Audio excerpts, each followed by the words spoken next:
പ്രിയമുള്ളവരെ, എൻ്റെ ഗ്രാമത്തിൽ, അതായത് മലപ്പുറം ജില്ലയിലെ കൽപ്പകഞ്ചേരി ഗ്രാമപഞ്ചായത്തിൽ പഴയ 14-ാം വാർഡും പുതിയ 16-ാം വാർഡും, ഈ വാർഡിൽ ഇലക്ഷന് മുമ്പായിട്ട് ഒരു ചെറിയ വിഷയം നടന്ന ഒരു റോഡാണിത്. ഒരല്പം കഷ്ണം ഇവിടെ കോൺക്രീറ്റ് ഇടാൻ പെൻഡിങ്ങിലായിട്ട് കിടത്തിയിരുന്നു. അതിനുള്ള ഫണ്ട് അതിന് മുന്നോടിയായിട്ട് തന്നെ, അതായത് ഇലക്ഷന് മുന്നോടിയായിട്ട് തന്നെ മുൻ മെമ്പർ ലത്തീഫ് പുള്ളിശ്ശേരി പാസ്സാക്കിയിട്ടതായിരുന്നു. ഇലക്ഷൻ വന്നത് കാരണത്താൽ അവർക്ക് നടത്താൻ സാധിക്കാത്തൊരു പ്രശ്നമുണ്ടായിരുന്നു. ഇത് വലിയ രീതിയിൽ പ്രതിപക്ഷം മുതലെടുക്കാൻ വേണ്ടി ഉപയോഗപ്പെടുത്തി എന്നുള്ള.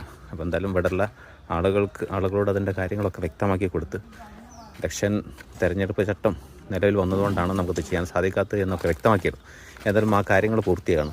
ഇലക്ഷൻ കഴിഞ്ഞു, അതിൻ്റെ പ്രവർത്തനം ഉദ്ഘാടനം നടക്കാൻ പോവുകയാണ്. അപ്പോൾ Kalpancheri panchayat ward 16 member CP Jubairiya, ഇത് ഇലക്ഷന് മുമ്പായിട്ട് ഇവിടുത്തെ ജനങ്ങൾക്ക്, പ്രദേശത്തുള്ള ആളുകൾക്ക് വാക്ക് കൊടുത്തിരുന്നു അല്ലേ?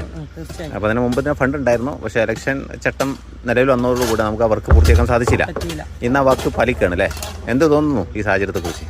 ഏറെ സന്തോഷം. കാരണം പഞ്ചായത്ത് ഇലക്ഷനുമായി ബന്ധപ്പെട്ട് ആദ്യമായി കൊടുത്ത വാക്ക് പാലിക്കാൻ കഴിഞ്ഞിട്ട്. കാരണം ഇതിനു വേണ്ടി ഫണ്ട് നമ്മൾ വെച്ചിരുന്നു. പക്ഷേ ഇലക്ഷൻ്റെ നോട്ടിഫിക്കേഷൻ കാരണം നമുക്ക് അത് ചെയ്യാൻ കഴിഞ്ഞില്ല.